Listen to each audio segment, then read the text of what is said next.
Pronto. Que eu vou convidar a Gisele.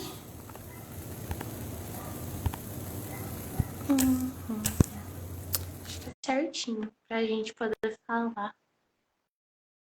Aqui. Consegue me ouvir?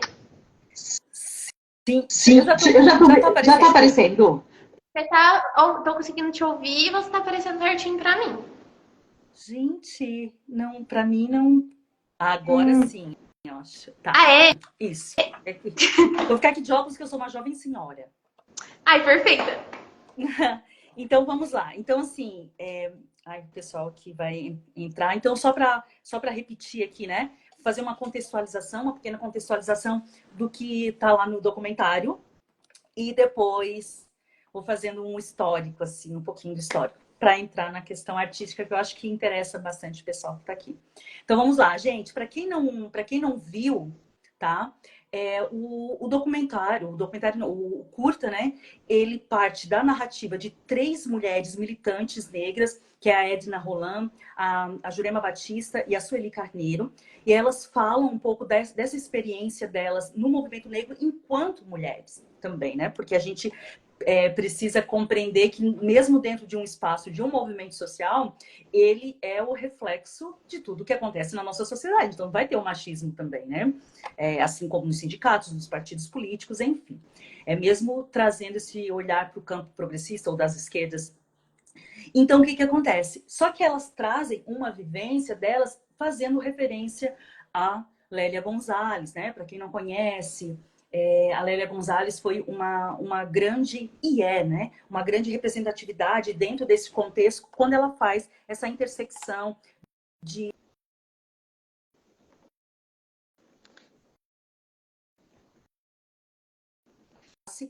apenas discutir muito, né? A questão de raça. Então, ela vem trazer este olhar, o cenário. Então, aqui, tudo bem? Deu uma travadinha bem no final, na hora que você falou. Se você puder repetir, porque travou. Isso, porque a Lélia Gonzalez, tá? A Lélia Gonzalez, ela vem para trazer o olhar da mulher negra e todas as violências que essa mulher tem no cenário. Dá para ouvir? Dá pra ouvir certo. Isso. Dá pra ouvir só a Neste imagem contexto, travando um pouco.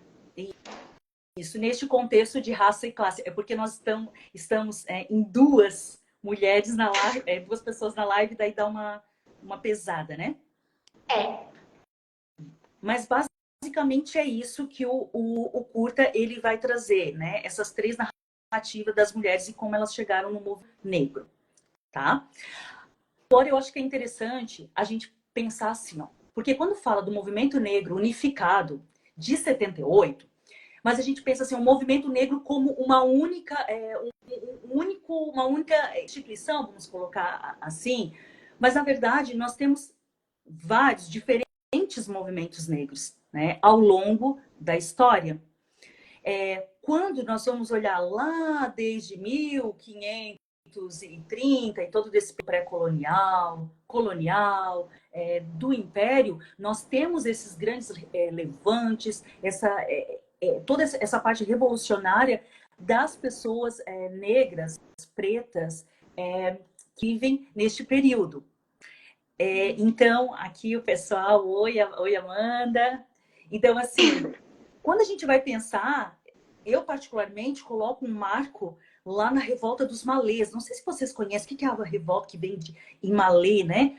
A Revolta dos Malês, ela aconteceu lá na Bahia, que foi basicamente com pessoas, com africanos muçulmanos, e que eles estavam reivindicando este lugar de liberdade, tá? E a Revolta dos Malês, ela teve uma projeção muito grande, só que o quê?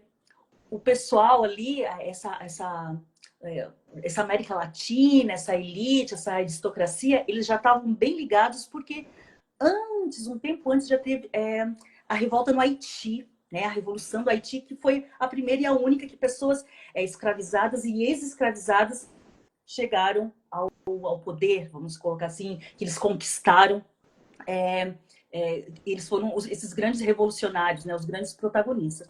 Depois a gente vai pensar também lá com o José do Patrocínio, e até a gente chegar na frente, no século XX, na frente negra brasileira. E aí agora eu quero dar uma luz assim ao TEM.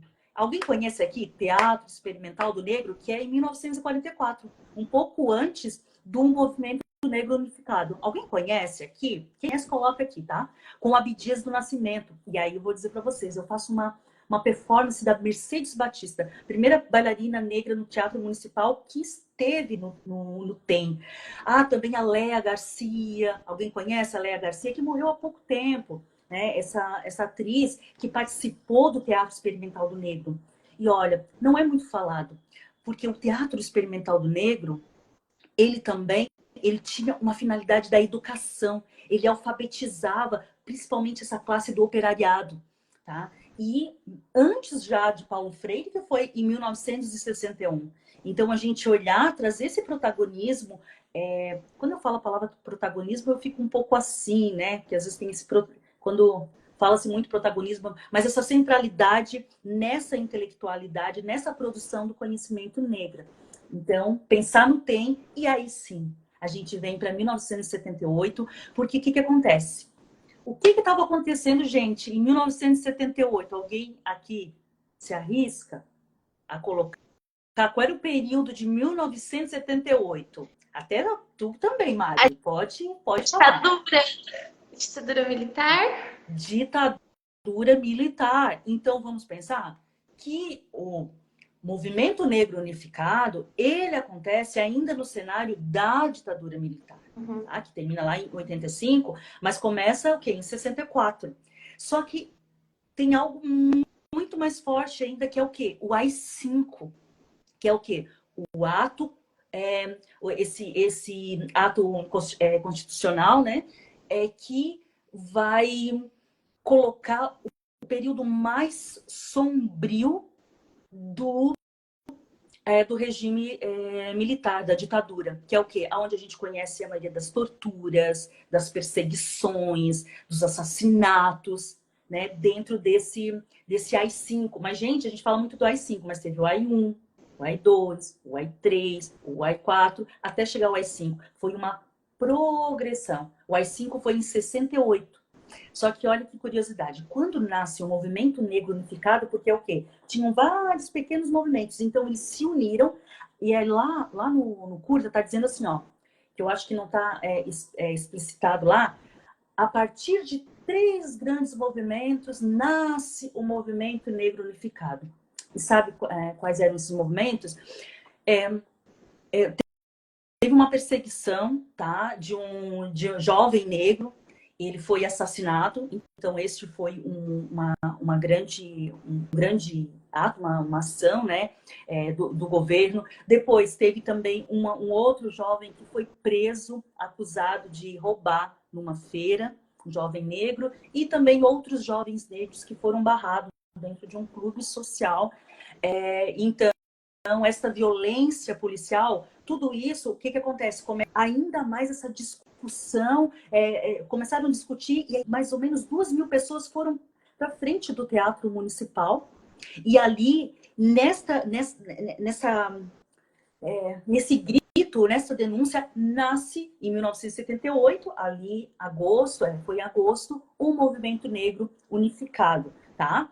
E, então, assim, pensar, então, assim, que o movimento negro, o movimento começa em 71, não, ele já começa lá no colonialismo, os movimentos.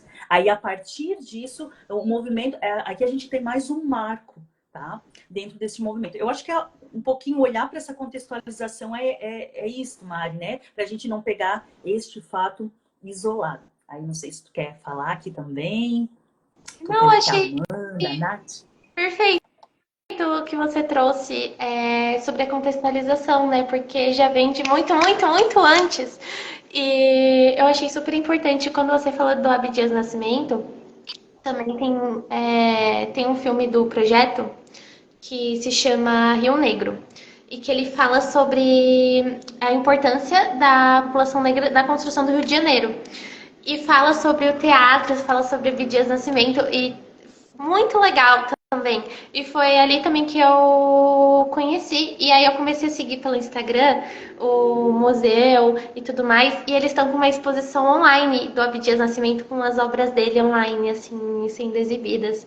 E é muito legal porque no filme mostra a bandeira, né? O que. E eu não, quando eu vi, eu não conhecia. E aí eu fui atrás e eu achei incrível, assim, achei muito legal você ter trago isso também, super importante. Nossa, quando eu fui no Museu Afro, lá em São Paulo, que eu me deparei com o quadro da Elias, do Abdias do Nascimento, eu chorei, assim, porque, sabe, porque a gente fica, é o que a gente tem um pouco mais próximo, né, que são as obras dele, e para mim é muito importante o tempo, porque eu estudo esse período, o trabalho do Abdias e a importância dele dentro do cenário artístico negro, tá? Mas ele via essa questão da arte não enquanto a arte apenas como algo que isolado, sabe? Que não esteja vinculado com toda uma questão, com toda uma estrutura social. Então, e quando eu faço a Mercedes Batista, que eu já faço há alguns anos, assim, então, para mim, foi... para mim, essa parte é muito tocante. E aí, depois a gente também vem pensar o quê? Agora sim, nessa narrativa, né, dessas 3 mulheres negras. Então, só para compreender, assim, a, a Edna, ela é uma militante, né, ainda viva, ligada à ONU. Então, é ativa dentro desse cenário, desse campo, dos direitos humanos. Aí a gente vai pensar também na Jurema, que ela constrói toda essa narrativa, esse discurso, uma questão política mesmo, política partidária, mas claro que extrapola, só que ela já foi vereadora, ela foi deputada. Então, e aí quando a gente parte agora para a Sueli Carneiro, que aí eu quero falar um pouquinho mais sobre a Sueli. Alguém conhece aqui a Sueli Carneiro? Tá, Mari, não sei se tu conhece a Sueli Carneiro, conhece? Eu conhecia ela, só que eu não tinha. Foi a partir do documentário que eu vi ela presencialmente falando, assim. Eu sabia de nome, mas não antes não conhecia tanto sobre. Ah, então, gente, olha, então eu já vou trazer aqui a referência da Sueli Carneiro, porque assim, ela cita bastante a Lélia, né? Mas assim, ó, olha, é muito importante a gente conhecer a Sueli Carneiro, e ela tem, eu até tô aqui, ó, para mostrar, com o livro dela, tá? Que é Dispositivo de Racialidade, a construção do outro como não ser, como fundamento do ser. Este livro aqui é o fruto da tese dela, mas a tese é de 2005. Então ela pega tudo isso e agora em 2023 ela nos presenteia com este livro. Então eu só vou falar bem assim brevemente o que é esse dispositivo de racialidade que a Sueli fala, né? A Sueli que está ali presente.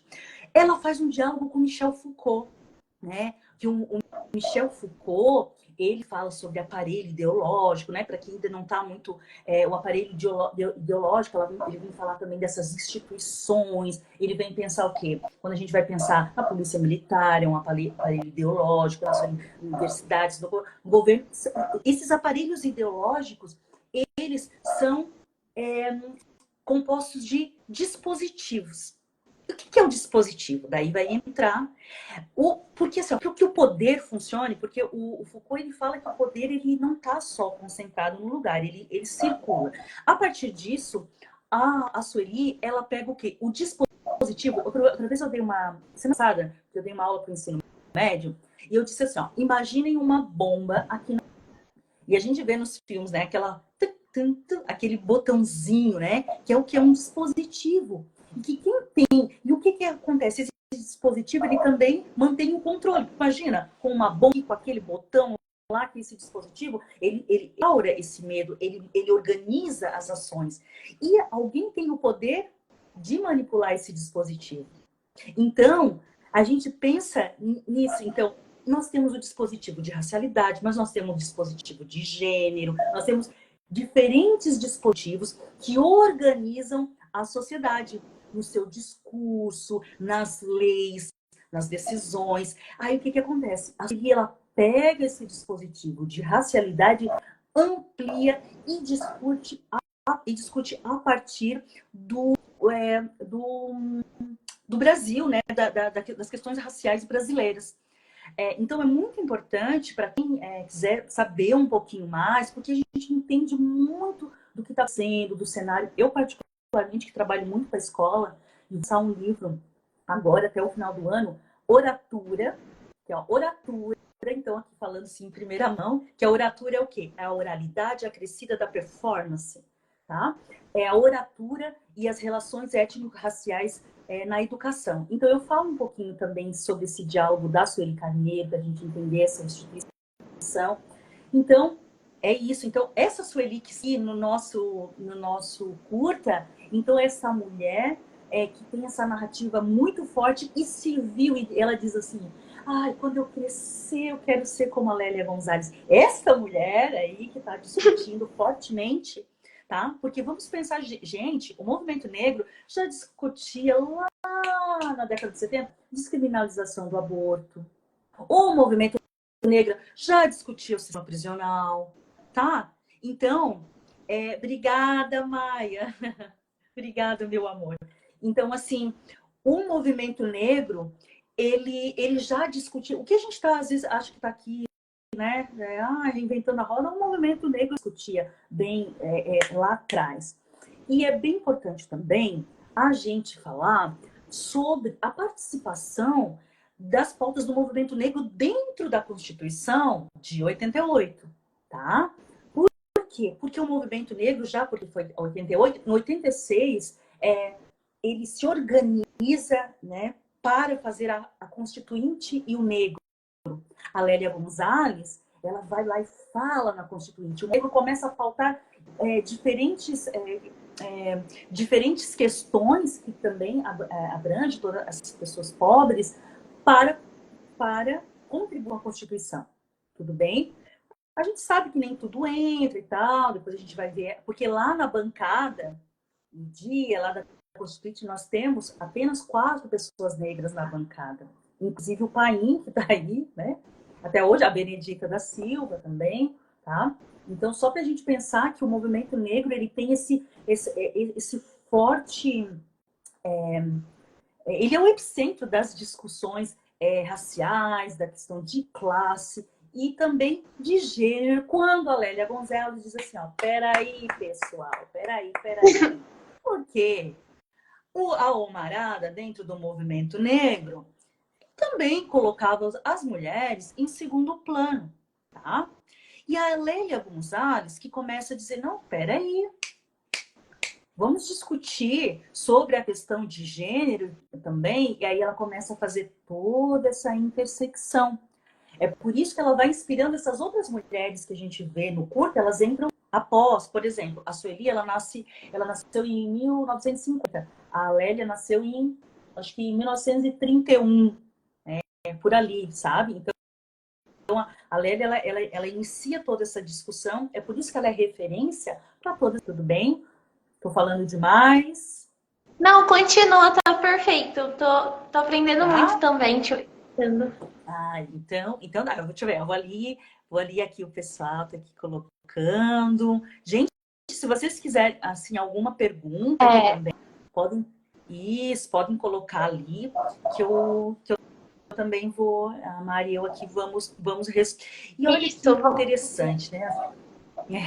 A gente vai aqui falando. Então, a gente pensar nessas mulheres importantes para discutir o movimento. Só que aí a gente fala assim, o movimento negro. Não. Vamos pensar aqui em Florianópolis, por exemplo. Quantos movimentos negros nós temos? Do morro ao asfalto, tá? Então, a gente vai pensar hoje, unificado, MNU, hoje, porque assim, antes tinham vários movimentos, então, para o corpo, né, para essa voz ficar mais forte, eles se uniram. Só que hoje, porque o capitalismo também, à medida que ele avança, ele também vai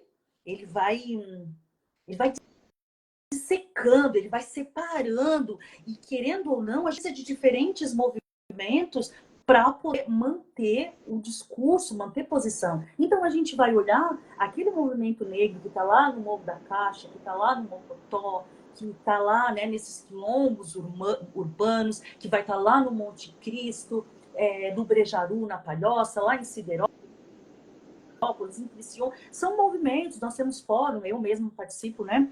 Sou integrante do Fórum da Mulher, colaborei na construção, na idealização do Fórum Setorial de Cultura Negra, eu e mais 4 mulheres aqui em Florianópolis, e dou suporte para vários movimentos negros, principalmente de mulheres em Santa Catarina. Então, assim, são muitos movimentos com muitas narrativas, por quê? Porque o racismo, ele faz assim, ó.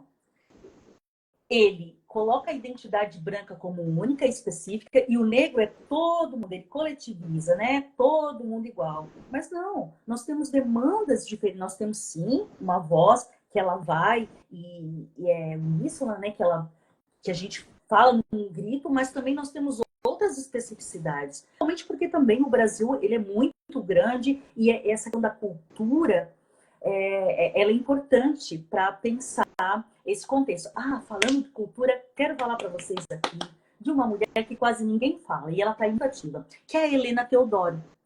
A Helena Teodoro, ela estava lá com a Lélia Gonzalez. E a Helena Teodoro foi a primeira mulher negra a ter um diploma ali da tese em filosofia e falando sobre a questão artística, sobre o samba, sobre o carnaval, sobre esse ser negro dentro da cultura. Foi ela, Martin Helena Teodoro. E a tese dela, olha, gente, é o Negro no Espelho. Lá no capítulo 2, ela fala sobre a ideologia, imagina, a ideologia do axé, né? Essa ideologia, esse sistema de crenças, de visões, de mundo. Então ela vai falar sobre a ideologia do axé e vai falar deste corpo negro dentro desta cultura, tá? E é bem interessante, principalmente para quem estudar um pouco mais dessa questão artística. A Helena Teodoro, e ela estava lá junto com a Lélia Gonzalez. E a gente precisa falar um pouco mais sobre ela. A Lélia Gonzalez também, gente, agora eu vou entrar um pouquinho mais aqui na Lélia, ela fala muito sobre a língua, sobre a linguagem também, né? E que é o meu campo aqui dentro das letras, né? Letras português. E ela fala, eu acho que aqui, não sei se todos falam do português, né?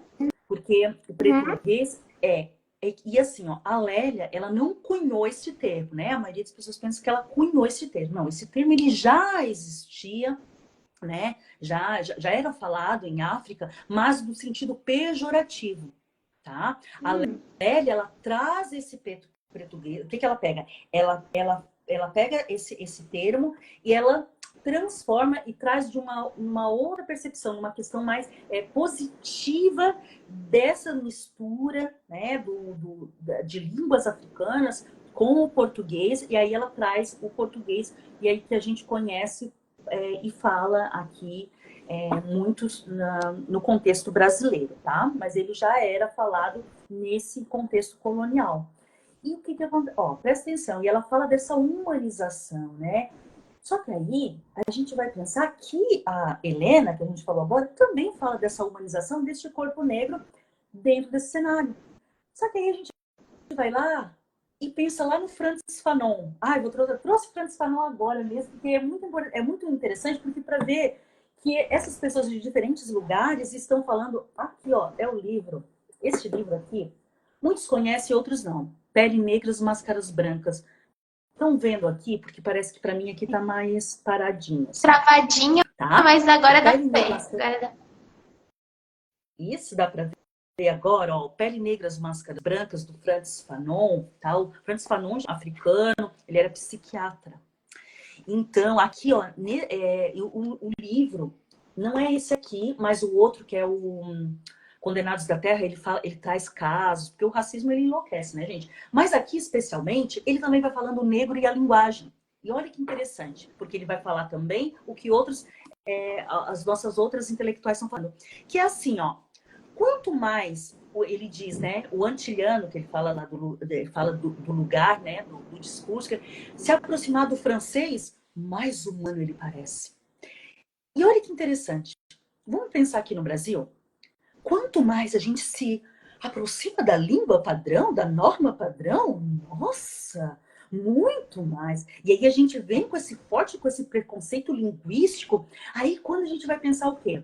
Dentro do rap. Dentro do rap, nós vamos ter toda uma linguagem. Ah, mas não, né? Nossa, aí fala de... Não, não, não. Porque quem fala bem, quem é esse humano idealizado, como ele fala, né? Esse português aí que dizem que é correto, que ninguém fala, né? Dessa forma. Então, Uma ele vem falar da travadinha. importância da linguagem. Desculpa, Gisele, que deu uma travadinha aqui. Ai, agora voltou. E Voltou? a prof. A Lúcia Ana Lúcia, não, a Lúcia Dias disse Fanon não era africano. Ela comentou aqui nos coisas, nos comentários. Quando ele fala do antiliano, né? Francês, né?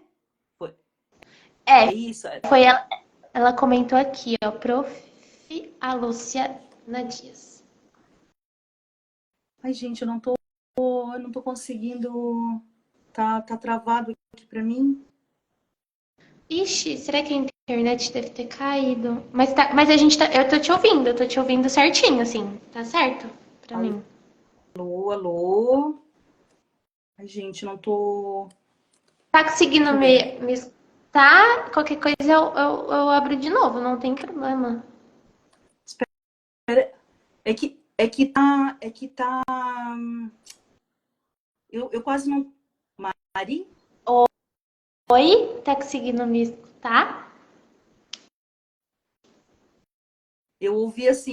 Eu ouvi a última. Acho que a internet tá falhando. Se você quiser, eu posso abrir de novo. Se tiver Ai, muito gente. ruim aí. Alô. Alô? Eu vou comentar aqui pra você, peraí. Você acha? Peraí, eu acho que tá voltando, né? Ok. Se internet, né? Ela sempre dessas coisas. Deu? Tá. Então, aqui, a Gisele tá travando. a botar a Gisele tá travando. Isso. Isso. Aqui, agora repete, por favor. Agora repete, tu falou. Foi. Agora tá normal. Agora eu tô conseguindo te Deu? ouvir. Espero que o pessoal Deu? esteja também. Me Não, mas o que avisem aí, tu gente. perguntou? Que eu não sei. A prof. Fanon o quê? Fanon não era africano. Ela Não, o comentou. Fanon nasceu na ilha da Martinica, no Caribe, né? A Não, prof. A o Lúcia que Fanon. disse. Quando eu falo, isso, quando a gente está falando, quando eu falei desse discurso, né, que a gente vai pensar em vários lugares, né, em África, quando a gente vai pensar no Brasil, da aproximação da linguagem. Mas o Fanon, gente, ele é da ilha da Martinica, né, no Caribe. Não sei se é isso que... Ela comentou só isso. Aí Isso, depois então você não. tá. Mas eu acho que de Pode repente falar. trava ali, mas é quando eu quero aproximar essa linguagem, né, de África, do Brasil, para pensar que este ser, ele, quanto mais ele se aproxima da língua do colonizador, mais humano ele é considerado mais humano, né? Então Que nem você falou aqui no Brasil. Isso. Aí aqui no Brasil a gente também vai pensar nisso. E quando a Lélia ela vai falar dessa linguagem, quando ela vai trazer o português, ela também traz esse sentido, porque assim, ó, quando ela traz as categorias de mulheres, né? Que ela fala da mãe preta, da mulata e da empregada doméstica, né? Essas três categorias que a Lélia ela vai discutir. Eu, particularmente, fiz uma performance trazendo esse olhar da mulata para o contexto. E pensar que aqui todo mundo sabe, né? Que esse conceito de mulata, de mula. Então a Lélia Gonzalez, aqui que foi, na verdade, né, uma organização de textos da Lélia Gonzalez, da Flávia Rios e da Márcia Limo, tem um texto que ela vai problematizar a mulata, e ela conta como que era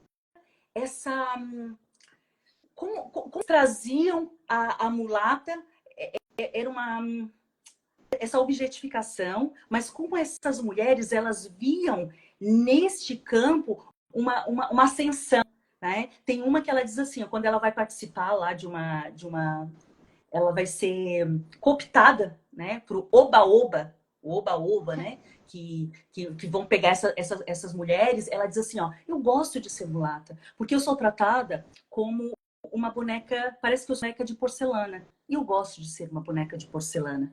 Né? Então, a narrativa dessas mulheres, e quando elas também vêm, elas partem dessa empregada doméstica, muitas vezes, e depois elas tiram ali a roupa, onde elas estão invisibilizadas, e elas vão para o palco como essa categoria mulata, e muitas dizem, mas eu ganho muito mais, eu quero ser mulata, porque eu ganho muito mais do que a empregada doméstica.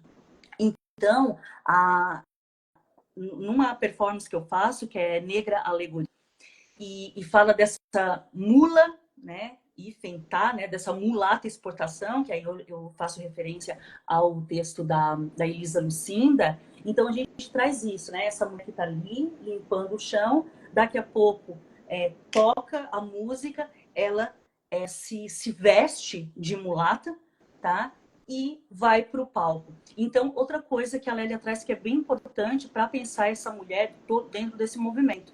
E para ser esta mulata, tem também as suas características. Ela não pode ter a pele muito escura, né? É bom que ela tenha os traços finos e uma boca bem desenhada. Mas aí eles dizem também, nessa categoria, este cara, né, que vai ali cooptar essas mulheres, mas que de repente, se ela não tiver esses traços tão finos, ela também pode performar como mulata e aprender a ser mulher. Então, são discursos que eles eram muito naturalizados, mas a gente também não vai fugir muito, porque hoje ainda... E assim, gente, eu estou aqui para defender, eu defendo todo esse movimento do carnaval, o movimento das escolas de samba, mas nós também precisamos compreender que ali também, assim como as escolas, é um espaço colonial, né? É um reflexo, ele se organiza a partir de uma colonialidade. Tá? Então, é interessante que a gente problematize esses espaços também. Pode falar, Mari.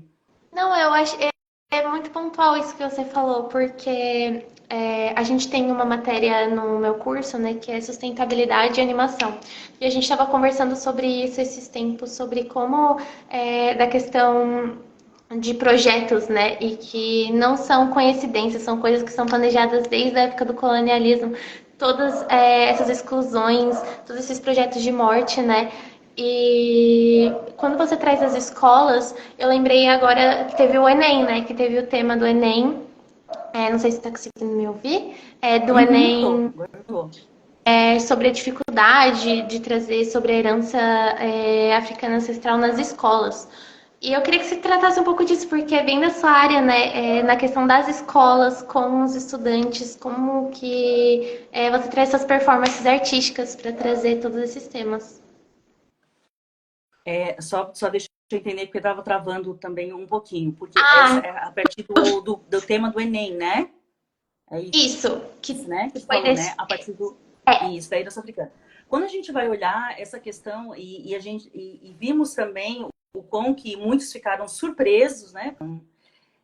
Mas assim, eu até falei um pouco sobre isso, que tu não tem como pensar como o Brasil se organiza, o que a gente entende por Brasil hoje, sem pensar como ele foi fundado, né? Como essa estrutura, a partir já de 1500.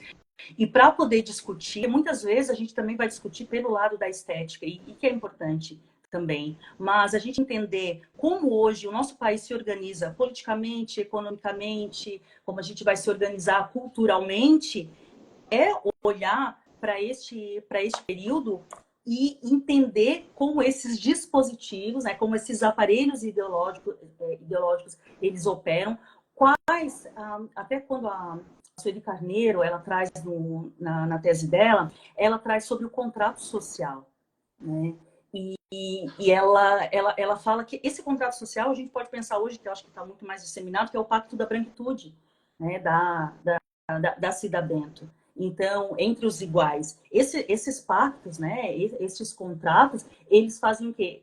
Eles a partir dos dispositivos, eles fazem essa manutenção do poder.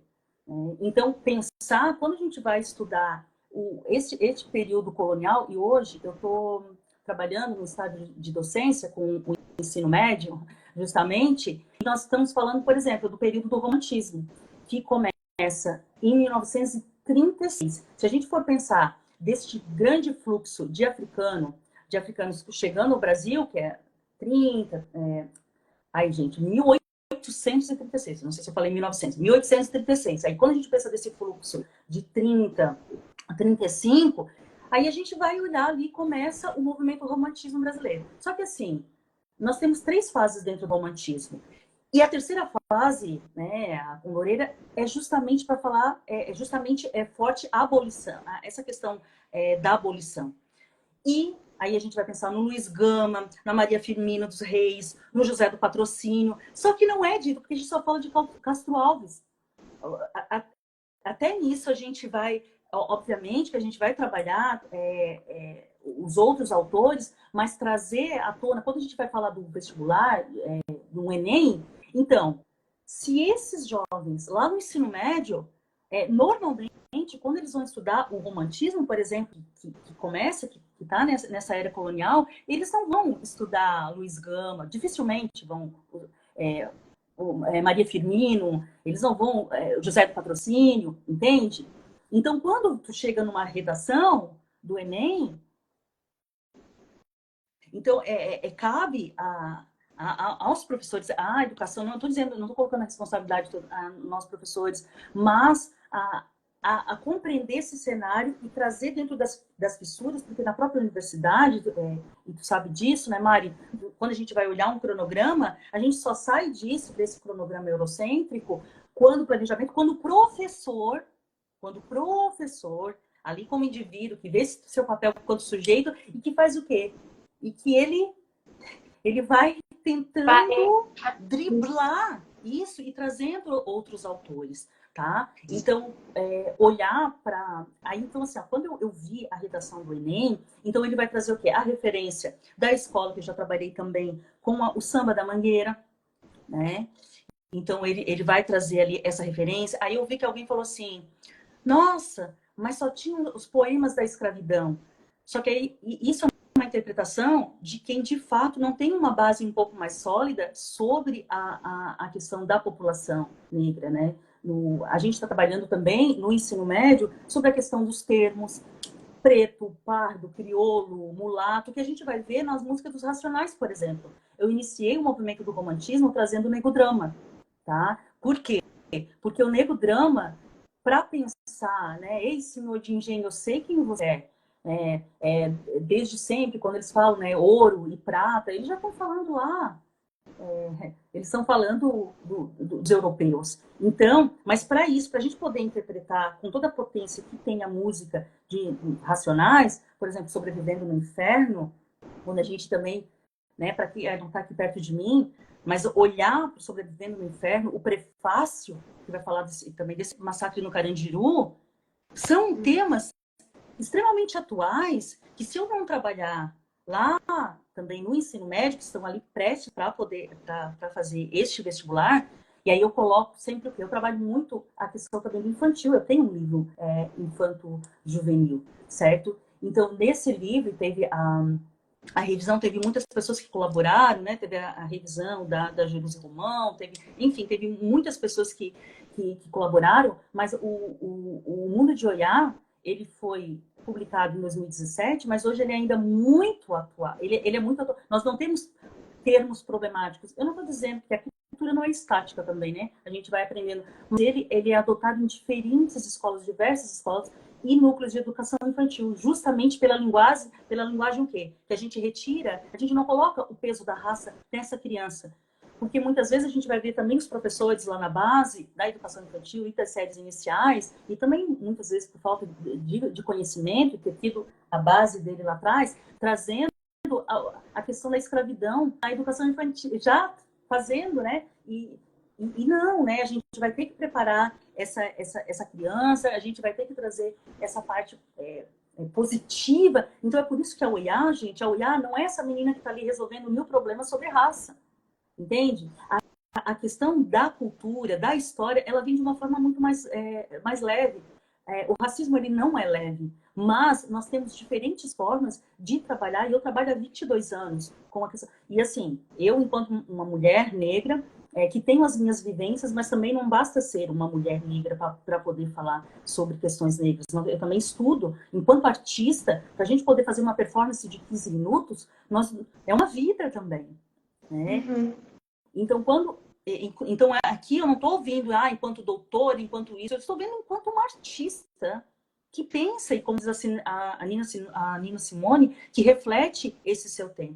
Então, assim, só para resumir, Mari, é isso, sabe? Começa muito antes, muito antes. Hoje, por exemplo, eu trouxe no Clube de Escrita, que eu também estou ministrando ali no IFSC, a Rosana Paulino, que é uma grande artista plástica, visual, que agora ela está um pouco mais conhecida, as obras dela, porque foi para o Defeito de Cor na nova publicação, no livro a nova publicação. Eu já trabalho há anos com as imagens, o assentamento, Parede da Memória, Atlântico Vermelho. Eu trouxe tanto para o livro da escrita, que a gente vai publicar também um e-book, e agora amanhã eu vou dar uma aula para o ensino médio também, que já estava previsto, com as imagens da Rosana Paulino. E quem é que estava? Que eu fiquei muito feliz lá no Enem. Uma imagem do trabalho da Rosana Paulino. Então, a menina que fez hoje, que é do ensino médio, que fez o clube de escrita, ela disse, Gia, quando eu olhei a Manu, eu logo identifiquei, viu? Então, a ERE, a Educação para as Relações... a educação para as Relações dentro da escola é para que este jovem, o próprio professor, não tenha um estranhamento quando olhar, né, tudo numa questão, não é só escrita, mas a questão visual, uma questão sinestésica, tá? No mundo que a gente vive. Então, quando eu olhei a Rosana Paulino, o Racionais, eu danço Racionais, eu tenho apresentação, né, de uma mãe solo a partir do Nego Drama, enfim, tenho uma intimidade com esses artistas também, mas que a gente vê pouco a presença dele na sala de aula, ou enfim, dentro do âmbito escolar. Nossa, e eu achei muito, muito forte, assim, e potente quando você fala sobre posição de artista, porque eu acredito muito nisso também, que a arte dentro das escolas, tanto por meio audiovisual, por performances, a gente consegue se comunicar com muitas pessoas, assim, e trazer todos esses pontos, assim. E quando você falou do mundo de Oiá também, eu conheci a partir de você, né? E eu quero muito ler, porque eu achei muito legal. E questão de quadrinhos, história em quadrinhos, também que a gente aborda dentro da animação, e como a gente consegue fazer essas construções narrativas. E como você disse, não só por textos, porque é para trazer desde dos professores, porque não é uma questão somente dos professores, é questão do currículo, é questão do Estado, é questão de toda uma construção de muito, muito tempo.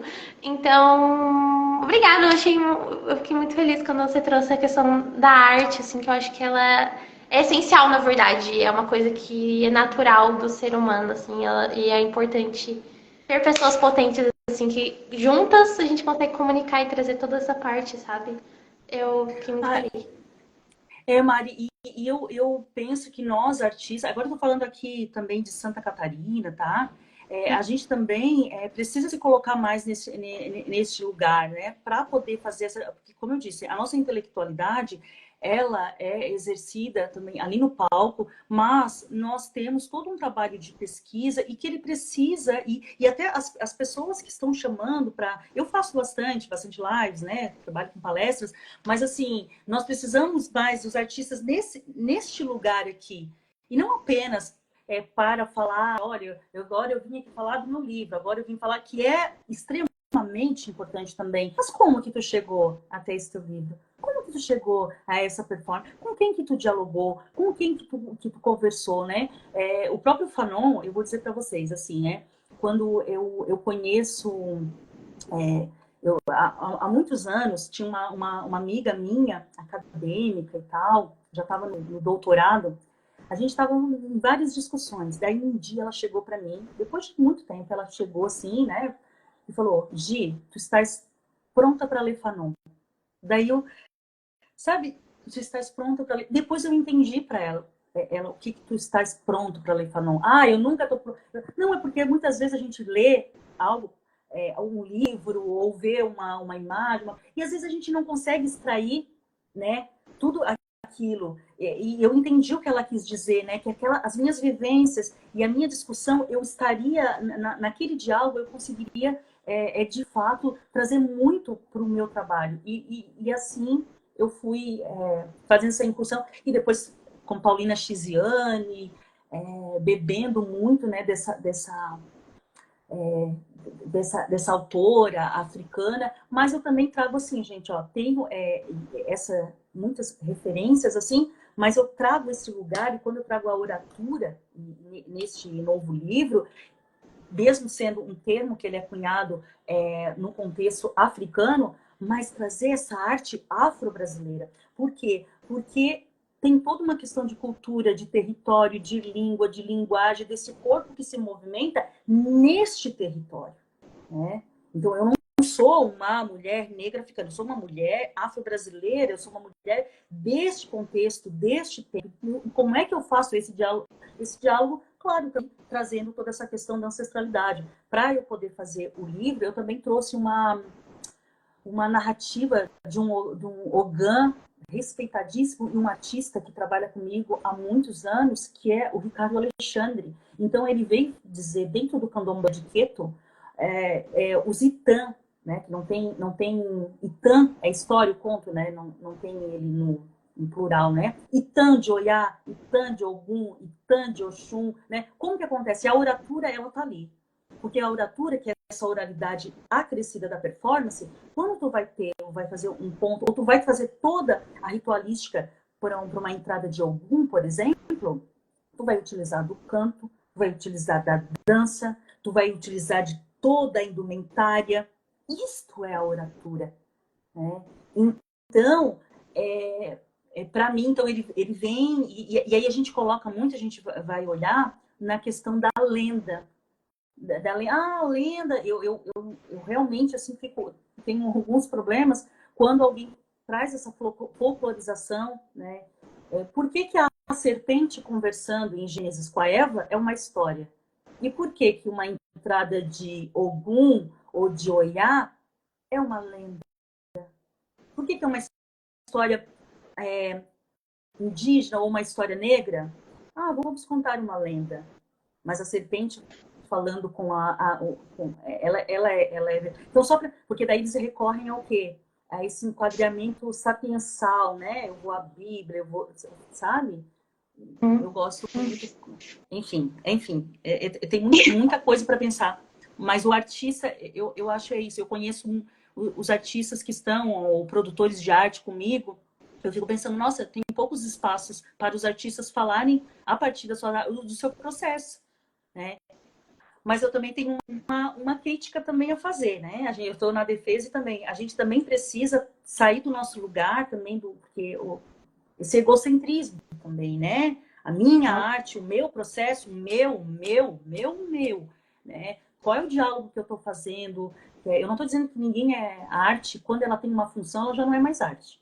Não precisa ter função alguma, né? Mas eu penso que é importante para nós artistas, e aí eu coloco nesse lugar, enquanto artista negra, pensar, refletir sobre o meu processo e deixar pegadas também, principalmente para nós. Quando a gente vai olhar uma proibição educacional dos negros no Brasil, já lá no século XIX, olha o que isso nos causou, toda essa escravização. Por quê? Porque se a gente for olhar da publicação, Mari, mais de 90%, acho que 95% de publicação no Brasil são feitas por pessoas brancas. Olha isso. Olha o que nos foi arrancado. Olha o que nos foi tirado. E o que acontece? A escrita, só que assim, né? Na mesma... A oralidade e a escrita ali junto, não tem hierarquia.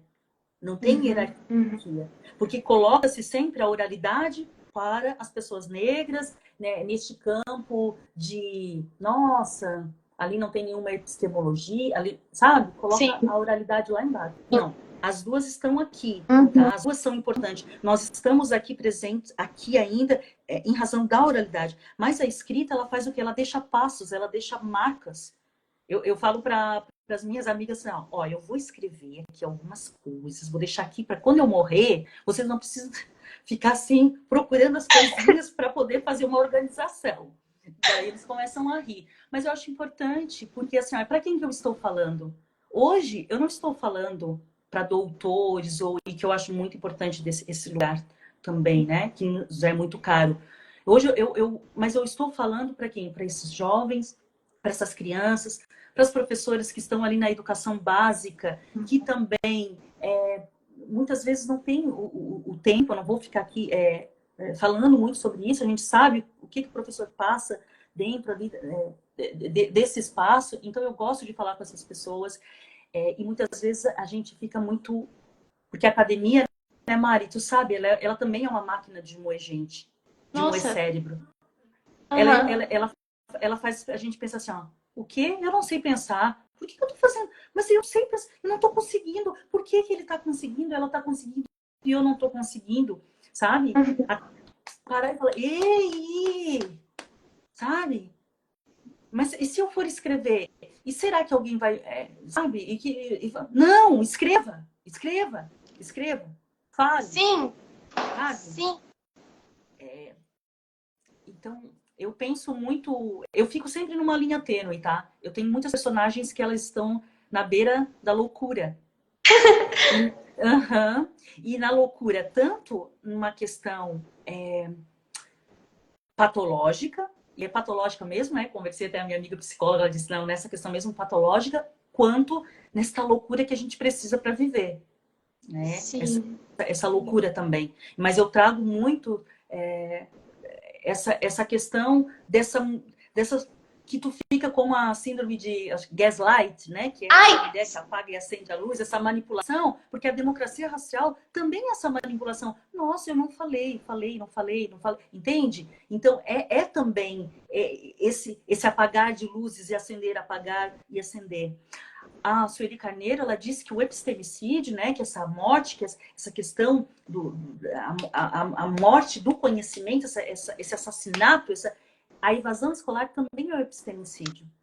Porque ela retira essas nossas crianças negras, esses jovens da escola, por conta do racismo. Então, quando ela também faz esse diálogo, né, daí foi esse termo cunhado pelo Boaventura, né? Aqui também no dispositivo de racialidade. Então, para pensar uma personagem, gente, ali no Fanon, quando tem o Condenados da Terra, como eu já disse, aqueles casos psiquiátricos que ele traz, então tu lê aquilo do lugar, né, do discurso, da organização do discurso dele, é importante. Ler a Lélia e olhar para a Sueli Carneiro, enfim, esses diferentes discursos... tá falando de racismo. Não, mas de que lugar? Como que se organiza? Né? Desses diferentes discursos, eu construo diferentes personagens. Negros e negras. Perfeito. Gisele, eu queria continuar te ouvindo, mas eu infelizmente vou ter que encerrar a live porque ela dura 1 hora. E aí eu tenho medo da gente continuar e ela te cortar no meio, que eu acho que já vai dar o tempo. Mas, sério, muito obrigada por estar aqui hoje. Eu acredito que todo mundo que está aqui, eu aprendi muita coisa e também fiquei muito feliz de ter compartilhado esse espaço com você. Eu agradeço. E eu vou compartilhar aqui, pessoal. Leiam O Mundo de Oiá. Leiam, por favor, compartilhem. E sigam a Gisele também. E é isso, pessoal. Muito obrigada. Beijinhos. Rapidinho, vamos tirar uma foto. Não, mas a sua voz tá sem. Não tá saindo mais sua voz. Será que deu. Não, pra você também. Não precisa. Não precisa. Oi? Ok. Ok. Então, você gostaria de tirar uma foto? Que aí a gente pode deixar. Sabe? Isso, a gente deixa registrado assim, numa foto. Aqui. Obrigada. Aqui, ó. Prontinho. Tá Ficou bom. perfeita. Eu vou te mandar depois, tá bom? E a Clone um Laura falou: Nossa, muito bom ouvir vocês. A gente. Ai, obrigado. Te amo, Mai. Também, linda. Beijos, pessoal. Tchau, Gisele. Tchau. Muito obrigada. Obrigada.